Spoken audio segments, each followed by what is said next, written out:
विद्यार्थी मित्र, मी प्राध्यापक प्रकाश सरगर PNS अकॅडमीमध्ये आपणा सर्वांचे मनपूर्वक स्वागत करतो।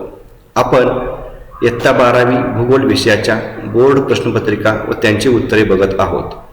आत्तापर्यंत आपण बोर्ड प्रश्नपत्रिका व त्यांची उत्तरे यांचे 5 व्हिडिओ बघितलेले आहेत। म्हणजेच आत्तापर्यंत झालेल्या बोर्डाच्या 5 प्रश्नपत्रिका व त्यांची उत्तरे यांचे व्हिडिओ आपण तयार केले होते, ते तुम्ही बघितलेले असतीलच। आज आपण प्रश्नपत्रिका क्रमांक 6 15 मार्च 2024 इयत्ता 12वी विषय भूगोल ची जी प्रश्नपत्रिका आहे ती सर्व प्रश्नपत्रिका व त्यामधील 1 ते 7 या सर्व प्रश्नांची उत्तरे बघणार आहोत। हा जो व्हिडिओ आहे तो व्हिडिओ थोडासा मोठा होईल, कारण आपल्याला सर्व प्रश्न व त्यांची उत्तरे बघायची आहेत। तर तुम्ही हा व्हिडिओ शेवटपर्यंत बघा, म्हणजे तुमची चांगल्या प्रकारे तयारी होईल। जर तुम्हाला याच्या अगोदरचे व्हिडिओ बघायचे असतील तर ते खाली डिस्क्रिप्शन बॉक्समध्ये तुम्हाला दिलेले आहेत, ते सुद्धा तुम्ही सर्व प्रश्नपत्रिकेचे व्हिडिओ बघू शकता। तर चला आता आपण प्रश्नपत्रिका क्रमांक 6 15 मार्च 2024 ह्या प्रश्नपत्रिकेतील प्रश्न व त्यांची उत्तरे बघूया। आता या ठिकाणी पहिला जो प्रश्न विचारलेला आहे तो आहे प्रश्न पहिला अ, साखळी पूर्ण करा। अ साखळी पूर्ण करून उत्तर पत्रिकेत पुन्हा लिहा म्हटलं आहे।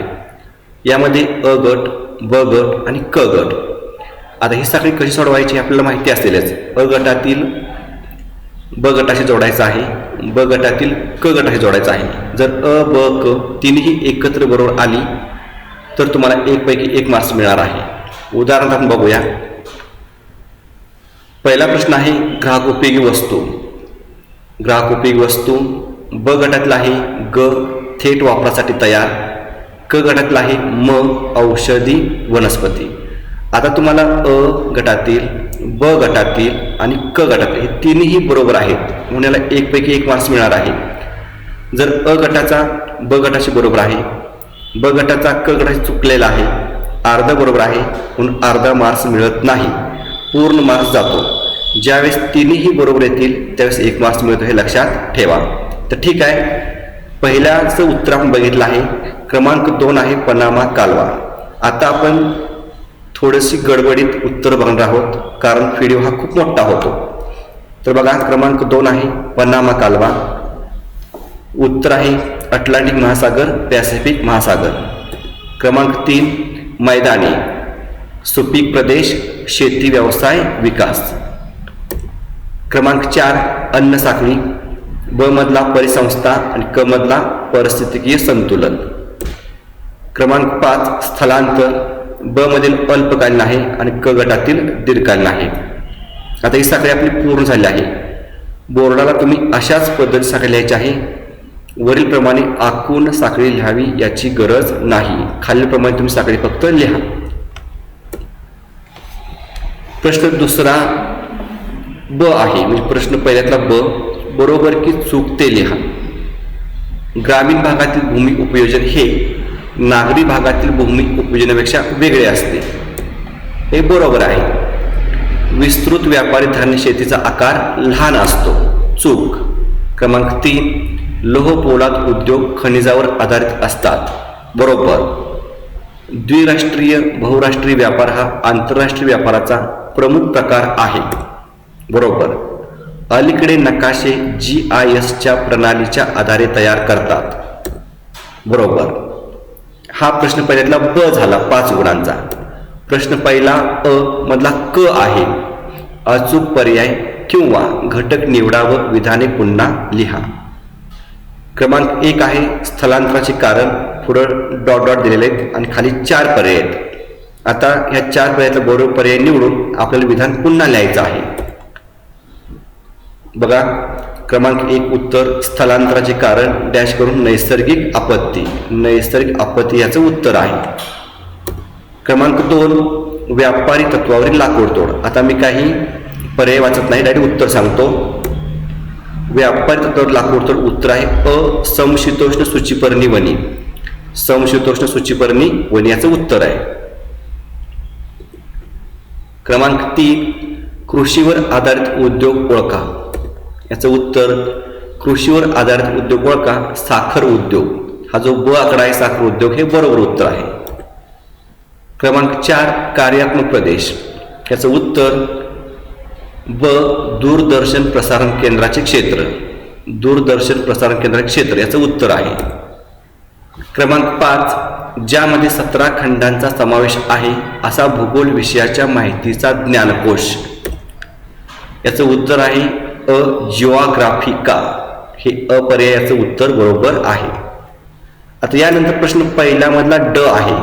ड मध्ये काय विचारलं आहे, पुढील चुकीचा घटक ओळखा. आता आपल्याला एक विधान दिलं जातं आणि त्या विधानाला अनुसरून 4 पर्यायापैकी एक पर्याय चुकीचा असतो. जो चुकीचा पर्याय असेल तो आपल्याला निवडायचा आहे.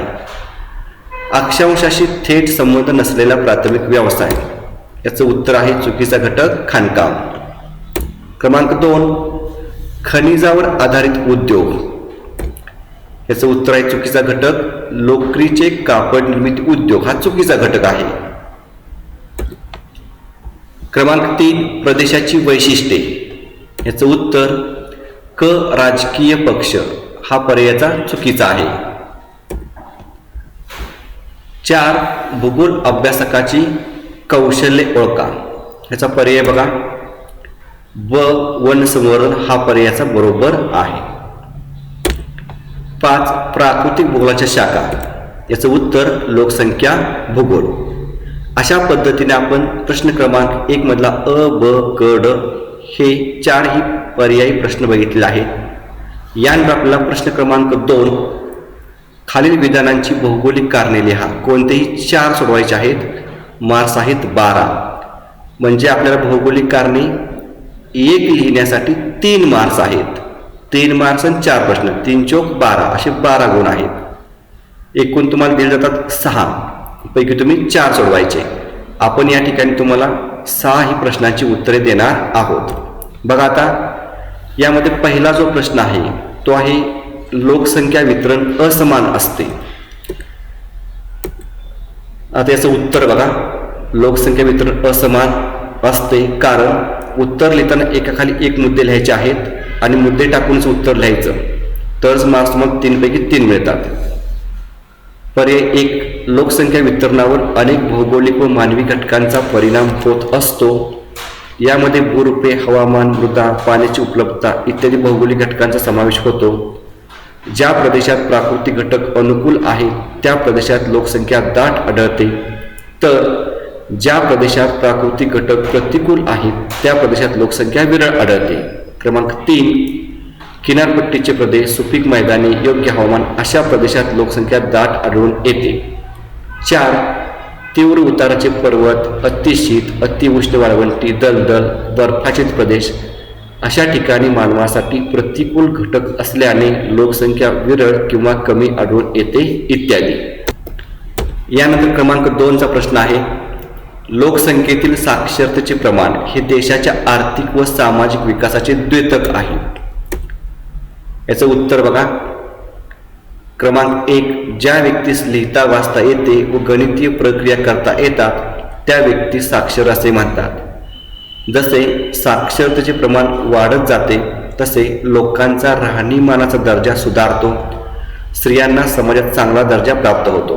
क्रमांक 3 साक्षरतेमुळे कार्यकुशल मनुष्यबळाची निर्मिती होते व द्वितीयक व तृतीयक व्यवसायात त्यांना चांगली संधी मिळू शकते व देशाचा आर्थिक विकास होतो. क्रमांक 4 लोकसंख्येची साक्षरता आणि देशाचा सामाजिक आर्थिक विकास परस्पर पूरक आहेत तसेच एकमेकावर परिणाम करतात इत्यादी. क्रमांक 3चा प्रश्न आहे कॅनडामध्ये लाकूड तोडीचा विकास झाला आहे. याचं उत्तर क्रमांक 1 कॅनडामध्ये प्रामुख्याने समशीतोष्ण कटिबंधातील सूचीपर्णी वने आढळून येतात. क्रमांक 2 सूचीपर्णी वनातील लाकूड मऊ, वजनाने हलके असल्यामुळे लाकूड तोड करणे, लाकडाची वाहतूक करणे सोयीस्कर असते. क्रमांक 3 कॅनडामधील सूचीपर्णी वने मोकळ्या स्वरूपाची आहेत त्यामुळे तोडणी करणे अडचणीचे ठरत नाही, तोडणी व वाहतूक सुलभ होते. क्रमांक 4 कॅनडामध्ये अतिथंड हवामान, अतितीव्र हिवाळे यामुळे शेती, पशुपालन, मासेमारी इत्यादी प्राथमिक व्यवसाय करण्यात अडचणी येतात. क्रमांक 5 तसेच लाकडाच्या ओंडक्याची वाहतूक हिमनद्या व बर्फ वितळल्यानंतर पाण्यामधून कमी खर्चामध्ये करता येते. इत्यादी कारणामुळे कॅनडामध्ये लाकूड तोडीचा विकास झालेला आहे. क्रमांक 4चा प्रश्न आहे, दक्षिण अमेरिकेतील उद्योगांच्या विकासाला अवरोध करणारे घटक कोणते? क्रमांक 1, दक्षिण अमेरिका खंडाचा बहुतांश भाग जगातील सर्वात विस्तृत अमेझॉन नदीच्या खोऱ्याने व्यापला आहे. क्रमांक 2, विषुववृत्तीय हवामान, घनदाट वर्षावने यामुळे उद्योगधंदे उभारण्यास अडथळे निर्माण होतात. क्रमांक 3, खनिजाने समृद्ध असे चिली, पेरू या किनारपट्टींच्या देशांमध्ये सपाट मैदानी प्रदेशांची कमतरता आहे. क्रमांक 4, स्थानिक लोकसंख्या कमी असल्यामुळे स्थानिक बाजारपेठ कमी आहे. क्रमांक 5, तसेच या खंडातील बहुतांश देश आर्थिक व तांत्रिकदृष्ट्या पुरेसे विकसित नाहीत, त्यामुळे खनिजांच्या उत्खननास मर्यादा पडतात. इत्यादी घटक दक्षिण अमेरिकेतील उद्योगांच्या विकासाला अवरोध करतात. क्रमांक 5चा प्रश्न आहे, तृतीयक आर्थिक क्रियामध्ये सेवा आणि विनिमय यांचा समावेश होतो. उत्तर क्रमांक 1, प्राथमिक व द्वितीयक व्यवसायामधील दुवा व यांना पूरक असणाऱ्या सेवा पुरवणाऱ्या क्रियांना तृतीयक आर्थिक क्रिया असे म्हणतात. क्रमांक 2, द्वितीयक व्यवसायाला पूरक असे कुशल मनुष्यबळ तयार करणे, मानवी समूहाच्या सामाजिक, सांस्कृतिक, आर्थिक गरजा पूर्ण करणे यांचाही समावेश तृतीयक आर्थिक क्रियामध्ये होतो. क्रमांक 3, वाहतूक, दळणवळण, व्यापार, संदेशवहन, व्यापार अशा अनेक क्रियांचा समावेश तृतीयक आर्थिक क्रियामध्ये होतो. हे सर्व उद्योग सेवा व विनिमय करणारे आहेत.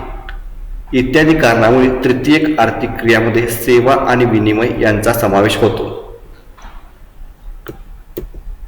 क्रमांक 6 प्रश्न आहे, प्रादेशिक विकास हा प्राकृतिक रचनेवर अवलंबून असतो. उत्तरामध्ये क्रमांक 1, ज्या क्षेत्रात समान गुणधर्म असतात व जे एकसंध असतात अशा क्षेत्रास प्रदेश असे म्हणतात.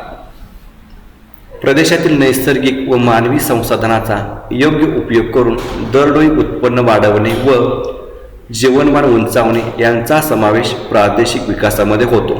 क्रमांक 2, प्रदेशाचे स्थान, हवामान, प्रदेशाची प्राकृतिक रचना, उंची, मृदा, पाण्याची उपलब्धता, समुद्र सान्निध्य इत्यादी घटक प्रादेशिक विकासावर परिणाम करतात. क्रमांक 3, सम व आल्हाददायक हवामान असणारा प्रदेश विकासात पुढे जातो. उदाहरणार्थ युरोप खंड तसेच विषम हवामान असणारा प्रदेश विकासात पाठीमागे राहतो. उदाहरणार्थ विषुववृत्तीय देश. क्रमांक 4, नद्यांची खोरी, मैदानी प्रदेश, सागरी किनारी मैदाने यांचा प्रादेशिक विकास जास्त होतो, तर वाळवंटी, पर्वतीय प्रदेश यांचा प्रादेशिक विकास कमी होतो. इत्यादी कारणामुळे प्रादेशिक विकास हा प्राकृतिक रचनेवर अवलंबून असतो. आता आपला प्रश्न क्रमांक 3 बघायचा आहे. यामध्ये खालील फरक स्पष्ट करा. कोणते 3 म्हटलेलं आहे? मार्क्स आहेत 9.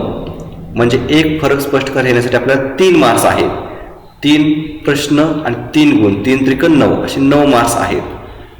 विचारतात एकूण 5 पैकी सोडवायचे असतात परीक्षेमध्ये 3. आपण या ठिकाणी 5 ही प्रश्नांची उत्तरे बघणार आहोत. तर पहिला क्रमांक 1 आहे देणारा प्रदेश आणि घेणारा प्रदेश. बघा, आता आपण ज्यावेळेस फरक स्पष्ट करायला लिहितो त्यावेळेस अशा पद्धतीनं 2 कॉलम हे आखून घ्यायचे आहेत आणि त्यामध्ये वरती एका कॉलममध्ये देणारा प्रदेश, दुसऱ्या कॉलममध्ये घेणारा प्रदेश असं लिहून मुद्द्यानुसार उत्तर लिहायचं आहे. बघा, आता क्रमांक 1 आहे ज्या प्रदेशातून लोक स्थलांतरित होतात त्या मूळ प्रदेशाला देणारा प्रदेश म्हणतात.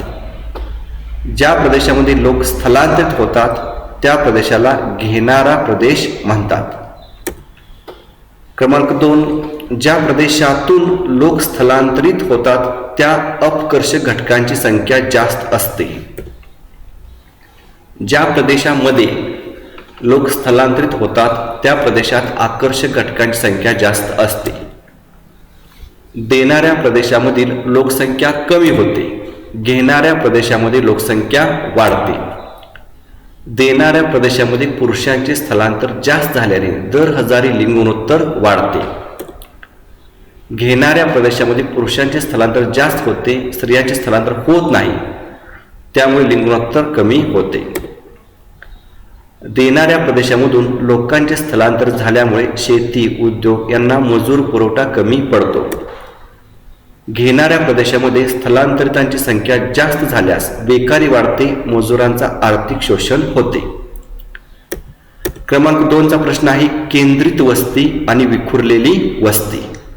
क्रमांक 1, घरे परस्परांना जवळजवळ अंतरावर दाटीवाटीने असतात. दुकाने, बाजारपेठा, शाळा, धार्मिक स्थाने, करमणुकीच्या सुविधा, विपुल साधनसंपत्ती या सुविधांनी या वसाहती सज्ज असतात. याला केंद्रित वस्ती असे म्हणतात. कुटुंबे किंवा कुटुंबांचे समूह डोंगर, तळे, तलाव, वनक्षेत्रे यासारख्या भौगोलिक अडथळ्यामुळे वसाहतीमधील घरे दूर दूर अंतरावर विखुरलेली असतात. याला विखुरलेली वस्ती असे म्हणतात. क्रमांक 2, सुयोग्य भूपृष्ठरचना, अनुकूल हवामान, सुपीक जमीन, मुबलक पाणी पुरवठा, वाहतुकीच्या सोयी, संरक्षण, आरोग्य सुविधा इत्यादी उपलब्ध असतात. क्रमांक 2, घरांना वापरलेली सामग्री वेगवेगळी असते. यामध्ये साध्या झोपडीपासून ते सिमेंट कॉन्क्रीटच्या घरांचाही समावेश होतो. वसाहतीमधील घरांमधील अंतर जास्त असल्याने ते हवेशीर असतात. क्रमांक 3, मोसमी आशियातील बऱ्याच वसाहती या प्रकारच्या आहेत. यामध्ये गंगा खोऱ्यातील वस्तींचा समावेश होतो.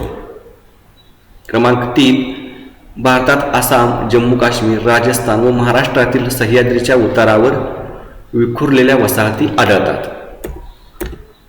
क्रमांक 3चा फरक स्पष्ट करा आहे खाणकाम, मासेमारी. खाणकाम हा मानवाचा प्राचीन प्राथमिक व्यवसाय असून त्यामधून धातूचे उत्पादन घेतले जाते. मासेमारी हा सुद्धा मानवाचा प्राचीन प्राथमिक व्यवसाय असून त्यामधून अन्न घटक मिळवले जातात. खाणकाम व्यवसायावर अक्षवर्तीय विस्ताराचा परिणाम होत नाही. मासेमारी व्यवसायावर अक्षवर्तीय विस्ताराचा परिणाम होतो. खाणकाम व्यवसायावर भूगर्भ रचना, खनिजांचा दर्जा, खनिजांची खोली, खनिज साठ्याचा आकार इत्यादी घटक परिणाम करतात. मासेमारी व्यवसायावर समुद्रबूड जमीन, दंतूर किनारा, प्लवंगाची उपलब्धता, नैसर्गिक बंदरे इत्यादी घटक परिणाम करतात. खाणकाम व्यवसायावर विविध व्यवसायांना कच्चा माल मिळवतो व त्यामुळे उद्योगधंदे वाढीस लागून देशाचा आर्थिक विकास होतो.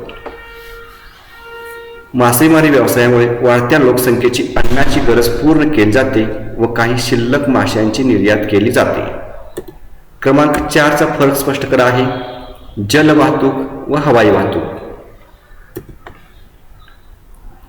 क्रमांक 1, जलवाहतूक म्हणजे प्रवासी, माल इत्यादींची कोडी, नाव, जहाज किंवा शिराच्या जहाजातून कालवा, नदी, सरोवर, समुद्र इत्यादीमधून केली जाणारी वाहतूक होय. विमाने, हेलिकॉप्टर इत्यादीमधून हवेमधून केली जाणारी प्रवासी, माल इत्यादींची वाहतूक म्हणजे हवाई वाहतूक होय. क्रमांक 2, जलवाहतुकीद्वारे अवजड, आकार जास्त असणारी माल वाहतूक प्रामुख्याने केली जाते. नाशवंत व मौल्यवान वस्तूंची वाहतूक, टपाल, हिरे, फळे, भाज्या, औषधे इत्यादी वाहतूक हवाई वाहतुकीद्वारे केली जाते. क्रमांक 3, जलवाहतूक हा सर्वात माल वाहून करणारा व सर्वात कमी खर्च असणारा वाहतूक प्रकार आहे. हवाई वाहतूक हा सर्वात कमी माल वहन क्षमता असणारा, सर्वात महागडा, सर्वात वेगवान वाहतुकीचा प्रकार आहे. अंतर्गत जलवाहतूक, किनारी जलवाहतूक, आंतरराष्ट्रीय जलवाहतूक असे प्रकार आहेत. देशांतर्गत व आंतरराष्ट्रीय हवाई वाहतूक असे 2 प्रकार पडतात. क्रमांक 5चा आहे फरक स्पष्ट करा प्राकृतिक प्रदेश व राजकीय प्रदेश. पहिला फरक, भौगोलिक किंवा प्राकृतिक घटकांच्या आधारे ठरवलेल्या प्रदेशांना प्राकृतिक प्रदेश असे म्हणतात. मानवी घटकांच्या आधारे ठरवलेल्या प्रदेशांना राजकीय प्रदेश असे म्हणतात. क्रमांक 2, भूरूपे, पर्वत, पठारे, मैदाने इत्यादी उंची, मृदा, वने, पर्जन्य अशा विविध घटकांच्या आधारे प्राकृतिक प्रदेश ठरविले जातात. भाषा, संस्कृती, वंश, दरडोई उत्पन्न, निरक्षरता, साक्षरतेचे प्रमाण, शिक्षणाचा दर्जा यांच्या आधारे राजकीय प्रदेश ठरवले जातात. 3. विविध प्राकृतिक घटकांच्या आधारे ठरवलेल्या प्रदेशांच्या सीमारेषा निश्चित करणे तुलनेने सोपे असते. विविध मानवी घटकांच्या आधारे ठरवलेल्या प्रदेशांच्या सीमारेषा निश्चित करणे तुलनेने कठीण असते. क्रमांक 4. साधन संपत्तीचे नियोजन, त्यांचा वापर, प्रादेशिक समतोल साधणे यासाठी प्राकृतिक प्रदेश उपयुक्त ठरतात. प्रशासन, राज्यव्यवस्था, कायदा आणि सुव्यवस्था या दृष्टीने मानवी घटकांच्या आधारे ठरवलेले प्रदेश जास्त उपयुक्त ठरतात. क्रमांक 4चा प्रश्न आहे. 4 मध्ये अ आणि ब 2 असतात. 4 अ असतो, दिलेल्या जगाच्या नकाशात पुढील माहिती भरा. कोणतेही 6 विचार जातात. 8 पैकी 6 सोडवायचे असतात, पण आपण सोडवताना 6 न सोडवता 8चे 8 सगळे सोडवायचे, कारण सोडवताना गडबडीत एखादा जरी चुकला तर दुसरा बरोबर येऊ शकतो. त्यामुळे 8चे 8 सोडवा. हा 1 सोडवण्यासाठी 1 मार्क्स आहेत, म्हणजे तुम्हाला 6 सोडवायचे आहेत आणि 6 गुण आहेत.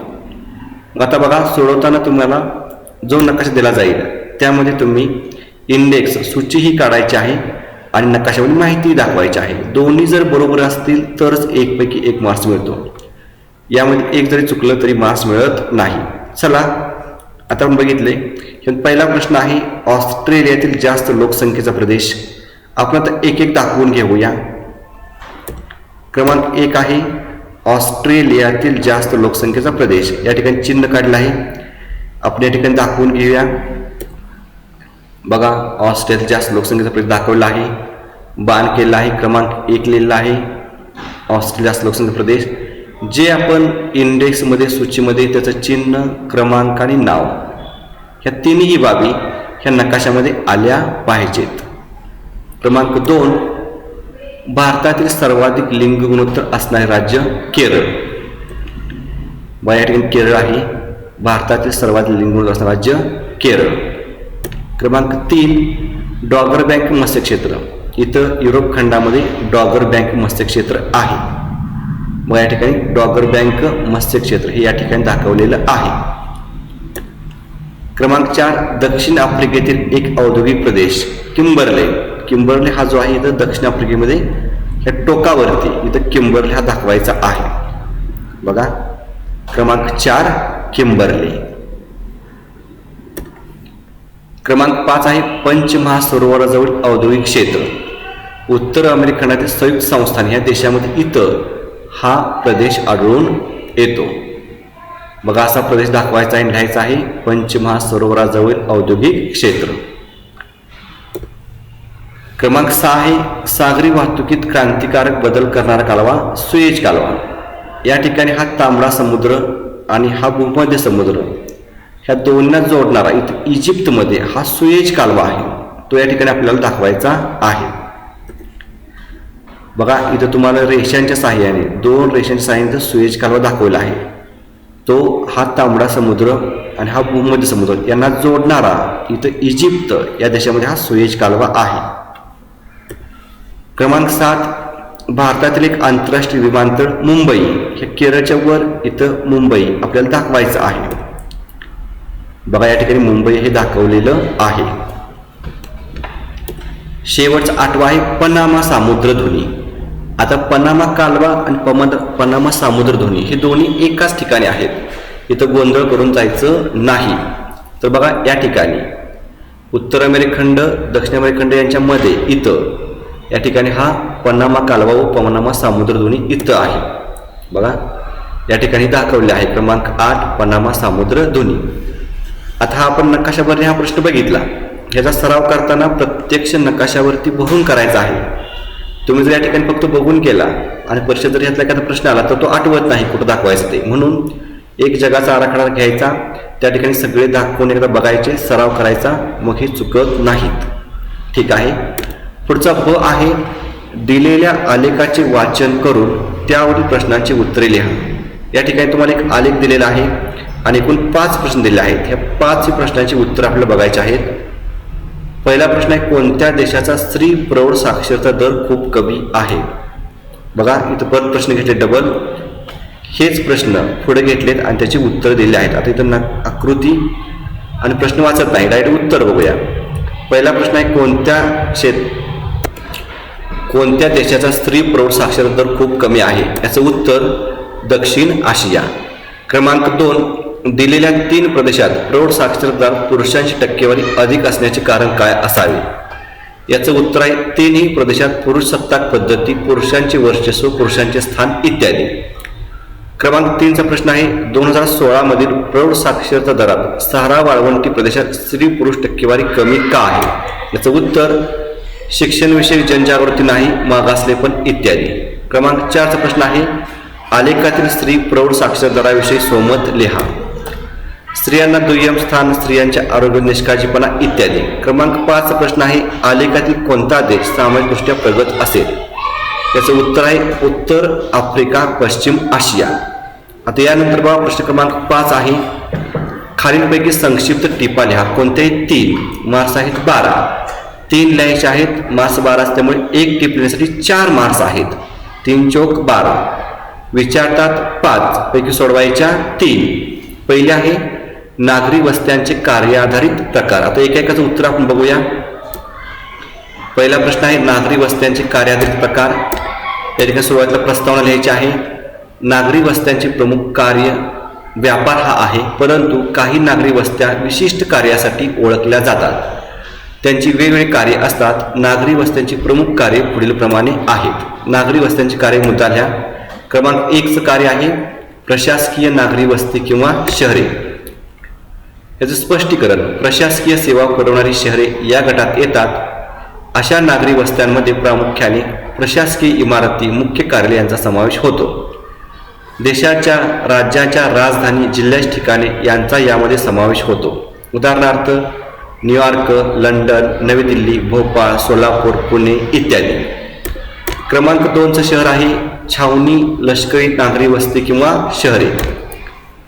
लष्करी किंवा नागरी शहरांमध्ये सैनिकांचे प्रशिक्षण, शस्त्रनिर्मिती इत्यादी प्रमुख कार्ये या नागरी वस्त्यांमध्ये चालतात. उदाहरणार्थ नाशिक जवळील देवळाली. क्रमांक 3, व्यापारी नागरी वस्ती किंवा शहरे. आजूबाजूच्या प्रदेशातून विविध स्वरूपाच्या किंवा विविध प्रकारच्या कच्चा व पक्क्या मालाचे संकलन, विक्री, वितरण इत्यादी व्यापारी शहरांची प्रमुख कार्य आहेत. अशा प्रकारच्या नागरी वस्ती या नागरी वस्तीहून उदयास आलेल्या आहेत. उदाहरणार्थ सिंगापूर, हाँगकाँग, मुंबई इत्यादी. क्रमांक 4 आहे औद्योगिक नागरी वस्ती किंवा शहरे. कच्च्या मालाची उपयुक्त अशा पक्क्या मालात रूपांतर करणारे अनेक कारखाने ज्या नागरी वस्तीमध्ये असतात, अशा नागरी वस्ती समावेश औद्योगिक नागरी वस्ती असे म्हणतात. उदाहरणार्थ जमशेदपूर, मुंबई, टोकियो इत्यादी. क्रमांक 5 आहे सांस्कृतिक नागरी वस्ती किंवा शहरे. आपल्या वैशिष्ट्यपूर्ण संस्कृतीमुळे शिक्षण, लोककला, कलाकृती, उत्सव या दृष्टीने काही नागरी वस्ती ओळखली जाते. उदाहरणार्थ पुणे, कोल्हापूर. क्रमांक 6 पर्यटन नागरी वस्ती किंवा शहरे. नैसर्गिक सौंदर्य, ऐतिहासिक ठिकाणे, समुद्रकिनारे इत्यादी ठिकाणे ही पर्यटकांची आवडीची ठिकाणे असतात. त्यामुळे त्या ठिकाणी अनेक पर्यटक भेट देतात. उदाहरणार्थ पणजी, शिमला, महाबळेश्वर इत्यादी. क्रमांक 7 वाहतूक नागरी वस्ती किंवा शहरे. मध्यवर्ती केंद्र म्हणून उदयास येणारी शहरे वाहतूक शहरे म्हणून प्रसिद्धीस येतात. या शहरांमध्ये रस्ते, लोहमार्ग, हवाई मार्ग इत्यादी वाहतूक मार्गाने इतर नागरी वस्तीशी जोडलेली असतात. उदाहरणार्थ मुंबई, नागपूर, कोलंबो इत्यादी. क्रमांक 8 अन्य नागरी वस्ती किंवा शहरे. काही शहरांमध्ये विविध प्रकारची असंख्य कार्ये चालतात आणि ती सर्व कार्ये महत्त्वाची असतात. अशा शहरे एकाच कार्यासाठी प्रसिद्ध नसतात. उदाहरणार्थ लंडन, टोकियो, मुंबई इत्यादी. आणि शेवटी समारोप लिहायचा आहे. वरीलप्रमाणे नागरी वस्तीमध्ये प्रमुख कोणते कार्य केले जाते यांच्या आधारे वरीलप्रमाणे नागरी वस्त्यांचे विविध प्रकारात वर्गीकरण केले जाते. क्रमांक 2 आहे स्थानमुक्त उद्योग. याचं उत्तर बघा. मुद्दे दिले तुम्हाला, कोणकोणते पाहिजेत ते. या ठिकाणी जरा मुलांचा आवाज येतोय. क्रमांक 2 बघा. पहिला आहे स्थानमुक्त उद्योग अर्थ. क्रमांक 2 उद्योगांच्या स्थान निश्चितीवर परिणाम करणारे घटक. क्रमांक 3 स्थानमुक्त उद्योग निर्मितीची कारणे. त्यामध्ये अ, ब, क, ड असे मुद्दे आहेत. आणि शेवटी समारोप लिहायचा आहे. हे मुद्दे आहेत. आता आपण प्रत्यक्ष उत्तर बघूया. पहिल्यांदा प्रस्तावना. उद्योगाच्या स्थानिकीकरणावर अनेक घटक परिणाम करतात व त्यानुसार उद्योग स्थापन केले जातात, परंतु काही उद्योगावर स्थानिकीकरणाचा परिणाम होत नाही. ते उद्योग स्थापन करण्यावर स्वातंत्र्य असते. क्रमांक 1. स्थानमुक्त उद्योग अर्थ. आधुनिक तंत्रज्ञानामुळे काही उद्योगांना मात्र स्थान निवडीचे स्वातंत्र्य असते. अशा उद्योगांना स्थानमुक्त उद्योग असे म्हणतात. अशा उद्योगावर स्थानिकीकरणाच्या घटकाचा परिणाम मोठ्या प्रमाणावर होत नाही. दुसरा मुद्दा आहे उद्योगाच्या स्थान निश्चितीवर परिणाम करणारे घटक. उद्योगाच्या स्थान निश्चितीवर कच्च्या मालाची उपलब्धता, त्याचे स्वरूप, पक्क्या मालाचे स्वरूप आणि बाजारपेठ सानिध्य, हवामान, पाण्याची उपलब्धता यासारखे प्राकृतिक घटक व भांडवल, तंत्रज्ञान, कुशल मनुष्यबळ, शासकीय धोरणे यासारख्या आर्थिक घटकांचा परिणाम होत असतो. क्रमांक 3. स्थानमुक्त उद्योग निर्मितीची कारणे. कारण आहे आधुनिक तंत्रज्ञानामुळे स्थान निवडीची स्वातंत्र्यता. आधुनिक तंत्रज्ञानामुळे उद्योगांना स्थान निवडीचे स्वातंत्र्य असते. नवीन तंत्रज्ञानामुळे वाहतूक साधने, प्रक्रिया उद्योग इत्यादीमध्ये आमूलाग्र बदल झालेले आहेत. यामध्ये दुधावर प्रक्रिया करणाऱ्या उद्योगांचा प्रामुख्याने यामध्ये समावेश होतो. हा उद्योग सध्या स्थानमुक्त उद्योग असल्याचे दिसून येते. ब आहे वजन न घटणारा कच्चा माल. कच्च्या मालाच्या स्वरूपामध्ये कच्चा माल जर वजन न घटणारा कच्चा माल असेल तर तो उद्योग कोणत्याही ठिकाणी उभारण्यास स्वातंत्र्य असते. त्यामुळे तो उद्योग हा स्थानमुक्त उद्योगामध्ये असतो. उदाहरणार्थ कापूस हा वजन न घटणारा कच्चा माल असल्यामुळे सुती वस्त्र उद्योग हा स्थानमुक्त उद्योग आहे. क. वाहतूक सुविधामध्ये होणारी वाढ. अलीकडच्या काळामध्ये रस्ते, रेल्वे, हवाई वाहतूक, जल वाहतूक, नळ वाहतूक यामध्ये प्रचंड प्रमाणात वाढ व सुधारणा झालेली आहे. त्यामुळे कच्च्या मालाची उद्योगापर्यंत व तयार मालाची ग्राहकापर्यंत कमी वेळात वाहतूक केली जाते. यामुळे उद्योग उभारण्यास स्वातंत्र्य निर्माण झालेले आहे. उदाहरणार्थ इलेक्ट्रॉनिक्स वस्तू निर्मितीचे उद्योग. ड आहे उद्योगास आवश्यक कृत्रिम हवामानाची निर्मिती. कापूस या कच्च्या मालावर अवलंबून असलेल्या उद्योगास वस्त्र उद्योग हा एका अर्थी स्थानमुक्त उद्योग आहे. ह्याला कारण कापसाचे वजन यापासून निर्माण होणाऱ्या वस्त्राचे वजन यात फारसा फरक पडत नाही. हा उद्योग आता जगभर कुठेही निर्माण करता येतो. या उद्योगाला दमट हवामान तंत्रांच्या आधारे कृत्रिमरित्या तयार करता येते.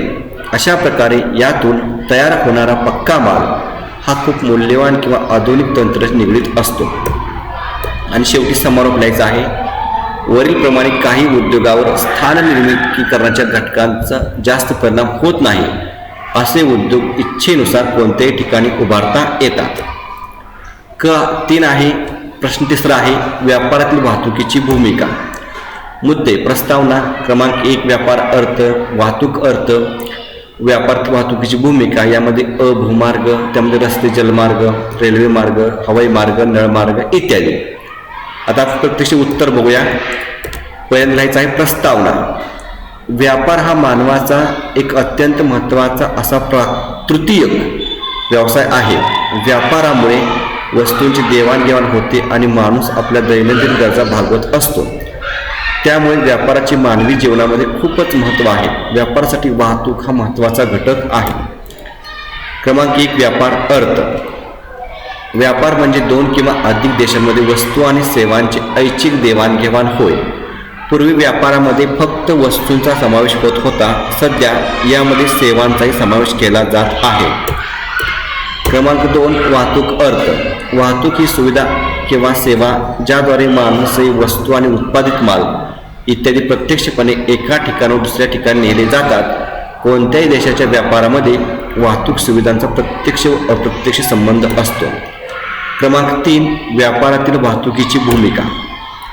भूमार्ग. भूमार्गांचे रस्ते मार्ग व रेल्वे मार्ग असे 2 प्रमुख प्रकार पडतात. या दोन्ही भूमार्गांची व्यापारामध्ये महत्त्वाची भूमिका आहे. रस्त्यावर ग्रामीण भाग अवलंबून असतो. रस्ते हे लवचिक वाहतुकीचे माध्यम असून हे वाहतुकीचे प्राचीन मार्ग आहेत. रेल्वे, जलवाहतूक, हवाई वाहतूक यांना जोडण्याचे व त्या ठिकाणी व्यक्ती व माल यांना पोहोचवण्याचे काम करत असतात. त्यामुळे ग्रामीण भागातील उत्पादित माल निर्यात करण्यासाठी बंदरापर्यंत किंवा रेल्वे स्थानकापर्यंत पोहोचवण्याचे काम करतात. रेल्वे वाहतूक ही दूर अंतरापर्यंतच्या प्रवासी व माल वाहतुकीसाठी वापरली जाते. व्यापारामध्ये अवजड कच्चा माल, खनिजे यांची जास्तीत जास्त वाहतूक रेल्वे मार्गावरून केली जाते. ब आहे जलमार्ग. जगभरातील जास्तीत जास्त व्यापार हा जलमार्गानुसार चालत असतो. जलवाहतूक ही सर्वात स्वस्त वाहतुकीचे माध्यम असून जलवाहतुकीद्वारे अवजड, विस्तारण जास्त असणारा इंधन, धान्य, खनिजे इत्यादीची वाहतूक केली जाते.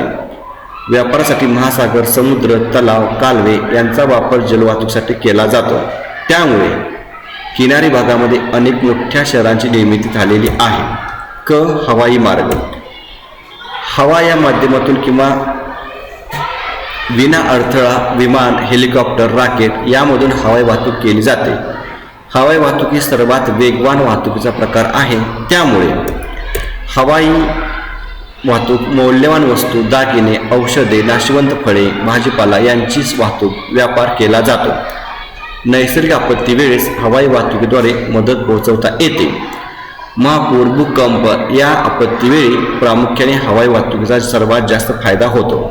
आणि शेवटी समारोप द्यायचा. अशा प्रकारे व्यापारामध्ये वाहतूक मार्गांचे महत्त्व मोठ्या प्रमाणात आहे. वाहतूक मार्गाशिवाय व्यापार करता येत नाही. या क्रमांक 4चा प्रश्न आहे प्रादेशिक असंतुलन कमी करण्याचे धोरण. आता या ठिकाणी बघा मुद्दे: प्रस्तावना, प्रादेशिक विकास योजना, प्रादेशिक विकास धोरणे, समारोप. पहिल्यांदा प्रस्तावना लिहायचा आहे. प्रादेशिक विकास तसेच प्रादेशिक असंतुलनामध्ये आर्थिक, सामाजिक तसेच राजकीय बाबींचा विचार केला जातो. यामध्ये असमतोल असेल तर दूर करण्यासाठी शासनाकडून विविध योजना, धोरणे आखली जातात. त्यांची माहिती पुढीलप्रमाणे: प्रादेशिक असंतुलन दूर करण्याच्या योजना. महाराष्ट्र शासनाच्या योजना. महाराष्ट्रामध्ये 30 एप्रिल 1994 रोजी विदर्भ, मराठवाडा आणि उर्वरित महाराष्ट्र या विभागासाठी 3 स्वतंत्र वैधानिक विकास मंडळाची स्थापना केली. तसेच राज्यातील प्रत्येक वैधानिक विकास मंडळाचे कार्य ठरवून दिले.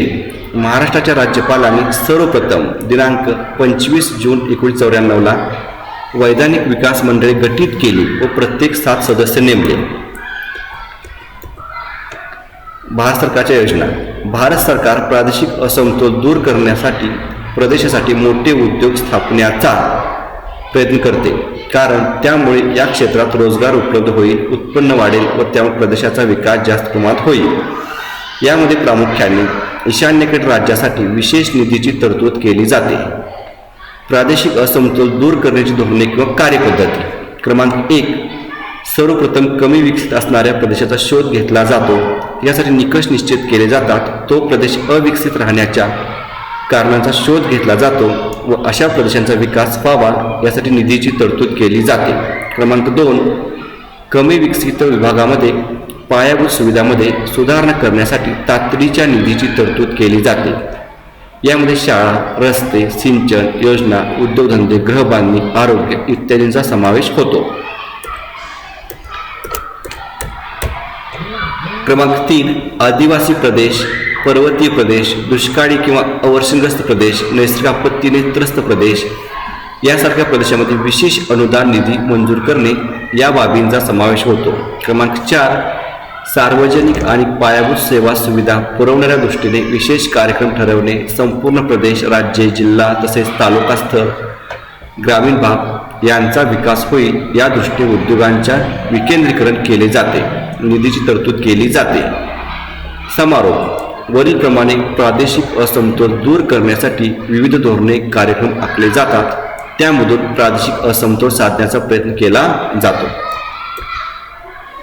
क्रमांक 5 आहे भूगोलातील आधुनिक कल. मुद्दे बघा. प्रस्तावना, भूगोलातील आधुनिक कल यामध्ये 1, 2, 3, 4 मुद्दे लिहायचे आहेत आणि शेवटी समारोप लिहायचा आहे. आता प्रत्यक्ष उत्तर बघूया. प्रस्तावना. भूगोल म्हणजे पृथ्वी आणि तिचे संबंधित मूलभूत घटकांचा अभ्यास होय. पृथ्वीवर सदैव परिवर्तन होते व तिच्या प्राकृतिक, सांस्कृतिक पर्यावरणात विविधता आढळते. भूगोल अभ्यासक या घटकांचे वितरण, त्यांचे प्रारूप व विविधतेचा अभ्यास करतात. भूगोलातील आधुनिक कल. क्रमांक 1. आधुनिक तंत्रज्ञानाचा वापर. भौगोलिक घटकांचे स्पष्टीकरण करण्यासाठी भूगोल अभ्यासक कार्यकारण भावाच्या चौकटीच करतात। मात्र हे स्पष्टीकरण करण्यासाठी आधुनिक पद्धतीने अधिक सखोल सर्वव्यापी माहिती संकलन आणि विधा विश्लेषण यांची गरज पडत असते। यासाठी विविध प्रतिमांचा वापर करून अंदाज वर्तवण्याचे कार्यही भूगोल तज्ज्ञ करतात। क्रमांक 2 माहिती तंत्रज्ञान संगणक वापर। भूगोल अभ्यासात नवीन तंत्रज्ञानाची भर पडत आहे। दृकश्राव्य माध्यमे, माहिती तंत्रज्ञान, संगणक प्रणाली यांचा यथायोग्य वापर, विधा विश्लेषण, माहिती स्रोत वापर व यातील नाविन्यपूर्ण या सर्वांचा मुक्त वापर करण्यात येत आहे। क्रमांक 3 संख्याशास्त्रीसाठी आधुनिक भूगोल पद्धतींचा वापर।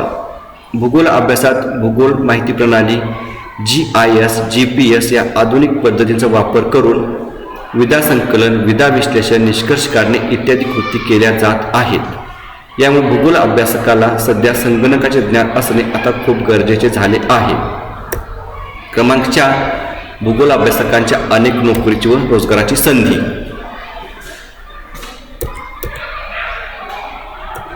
क्रमांक शेवटचा समारोप। तसेच आधुनिक तंत्राचा वापर करून भविष्यातील लोकसंख्या वृद्धी, घनता, भूमिपूजन, शेतीकरण प्रमाण यामध्ये सुद्धा बदल घडून येणार आहे। अत्यंत प्रश्न क्रमांक 6 आहे। 6 मध्ये अ आणि ब दोन असतात। अ काय आहे? खालील उत्तराचे वाचन करून प्रश्नाचे उत्तरे लिहा। ह्याने उत्तर लिहिलेलं आहे, हा काही उत्तर वाचत नाही, तुम्ही उत्तराचा स्क्रीनशॉट काढून वाचा। पुढे पण उत्तर आहे आणि खाली प्रश्न आहेत। बघा या ठिकाणी तुम्हाला राहिला अर्धा उत्तरा दिलेला आहे आणि खाली एकूण 4 प्रश्न आहेत। आता प्रश्न वाचून उत्तर बघू। आर्थिक प्रेरणा म्हणजे काय? सामान्यपणे अस्तित्वात असणारी व सहजपणे सर्वांच्या बाबतीत कार्यकारी करता येणारी प्रेरणा। क्रमांक 2 आहे भांडवलदाराचा उत्पादन वाढीसाठी कोणता उद्देश असतो? त्याचं उत्तर आहे उत्पादन वाढीसाठी श्रमिक व भांडवलदार यांनी उत्साहाने काम करावे हा उद्देश असतो। क्रमांक 3 विशेष मोबदला बोनस का देण्यात येतो? याचं उत्तर आहे नियुक्त केलेले काम वेळेआधी पूर्ण करण्यासाठी। चौथा प्रश्न आहे द्वितीयक आर्थिक क्रियेतील कुशल आणि अकुशल कामगारात तुलना करा। तंत्रज्ञानाचे ज्ञान असलेला कुशल व नसलेला अकुशल असा आहे। यानंतर प्रश्न ब आहे आकृत्या काढून नावे द्या। कोणते? 2 4 मार्क्स आहेत। एक आकृती काढायला 2 मार्क्स आहेत। 3 आकृती विषय जातात 2 काढायच्या। आकृती काढताना आकृती काढण्यासाठी 1 मार्क्स आणि नावासाठी 1 मार्क्स असे दोन्ही मिळून एका आकृतीला 2 मार्क्स असतात। तर बघा आता पहिली आहे अविकसित देशांचा लोकसंख्येचा मनोरा। बघा अविकसित देशांचा लोकसंख्या मनोरा किंवा त्याला विस्तारणार लोकसंख्या मनोरा असंही ओळखलं जातं। तर अशा पद्धतीनं हा मनोरा काढायचा आहे आणि ह्याला वयोगट, पुरुष, स्त्रिया आणि मधले आकडे हे सगळी नावं द्यायची आहेत, तर 2 पैकी 2 मार्क्स मिळतील। क्रमांक 2 आहे रेषीय वस्ती। या ठिकाणी बघा अशा पद्धतीमध्ये रस्ता किंवा नदी दाखवायची आहे आणि दोन्ही बाजूला वस्त्या दाखवायच्या आहेत। जर तुम्ही अशा पद्धतीने दाखवला तर तुम्हाला 2 पैकी 2 मार्क्स हे मिळतील। क्रमांक 3 आहे भूगोल अभ्यासकाची कौशल्य। या ठिकाणी बघा भूगोल अभ्यासकाची कौशल्य म्हटलं आहे आणि बाजूला सगळी कौशल्य ही दिलेली आहेत। आता यानंतर आपण प्रश्न क्रमांक शेवटचा 7वा बघूया। सविस्तर उत्तरे लिहा। कोणते? 1 लिहायचं आहे। 2 विचार जातात, 1 लिहायचं आहे। ह्याला मार्क्स आहेत 8। पहिला प्रश्न आहे लोकसंख्येच्या वितरणावर परिणामकारक मानवी घटक स्पष्ट करा। सखोल उदरनिर्वाह शेतीवरील सविस्तर माहिती लिहा। आता पहिल्या प्रश्नाचं उत्तर बघूया। लोकसंख्या वितरणावर परिणामकारक मानवी घटक। पहिल्यांदा प्रस्तावना। आता या ठिकाणी प्रस्तावना काही वाचत नाही। बघा लोकसंख्येच्या वितरणावर परिणाम मानवी घटक, ह्यामध्ये परत थोडी माहिती दिली आणि क्रमांक 1 मुद्दा लिहायचा आहे शेती, हा पहिला घटक आहे। शेती या ठिकाणी माहिती दिली, आता वाचत नाही, आपण पुढे जाऊया। बघा क्रमांक 2 आहे खाणकाम, त्याची माहिती उदाहरण लिहायचं आहे। क्रमांक 3 माहिती आहे उदाहरण आहे। असं माहिती आणि उदाहरण ह्याच ठिकाणी लिहावे लागेल, याचा स्क्रीनशॉट काढा आणि माहिती वाचा। त्यानंतर बघा क्रमांक 4 आहे नागरीकरण, 5 आहे राजकीय व शासकीय धोरणे, हे पण तुम्हाला माहिती दिले, उदाहरणं दिलेली आहेत। आपण पुढे बघूया। 6वा आहे सामाजिक घटक आणि शेवटी लिहायचा आहे समारोप। अशा पद्धतीने 6 घटक व त्यांची माहिती लिहा। त्यानंतर बघा 7वा प्रश्न आहे दुसरा सखोल उदरनिर्वाह शेतीवरील माहिती लिहा। हे तुम्हाला मुद्दे दिले कुठले कुठले पाहिजे ते, प्रस्तावना पाहिजे, अर्थ पाहिजे, उद्देश पाहिजे, वैशिष्ट्ये 6 आहेत। पिके, प्रदेश व वितरण अशी एवढ्या मुद्द्यांच्या आधारे तुम्हाला याचं उत्तर लिहायचं आहे. इथं प्रस्तावना दिलेली आहे. क्रमांक 2 अर्थ दिलेला आहे. क्रमांक 3 उद्देश दिलेला आहे.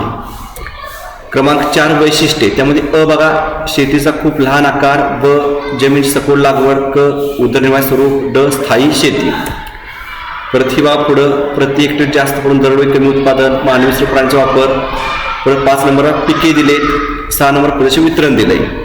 वितरणामध्ये जे देश आहेत चीन, जपान, भारत, पाकिस्तान, श्रीलंका, आग्नेय जावा, सुमात्रा, किनारी प्रदेश यांचा टेन्सिल पण काढला आहे. या ठिकाणी बघा तुम्हाला टेन्सिल या ठिकाणी दिलेला दिसून येतो. त्यामध्ये चीन दाखवला आहे, भारत दाखवला आहे, पाकिस्तान दाखवला आहे, श्रीलंका, जावा, सुमात्रा बेटे, जपान दाखवायचे आहेत आणि इथं माहीत दाखवायचे आहे. जर तुम्ही हे दाखवलं तर तुम्हाला 2 मार्क्स एक्स्ट्रा पडणार आहेत. म्हणून टेन्सिलचा वापर सगळ्यांनी करायचा आहे. बघा अशा पद्धतीनं आपण आज तुमची बोर्डाची प्रश्नपत्रिका क्रमांक 6 15 मार्च 2024 ची बघितलेली आहे. जर तुम्हाला हा व्हिडिओ आवडला असेल तर लाईक करा, शेअर करा, तुमच्या मित्रांना पाठवा आणि कमेंट्स करा. पुन्हा भेटू आपण पुढच्या प्रश्नपत्रिकेच्या व्हिडिओमध्ये. तोपर्यंत धन्यवाद.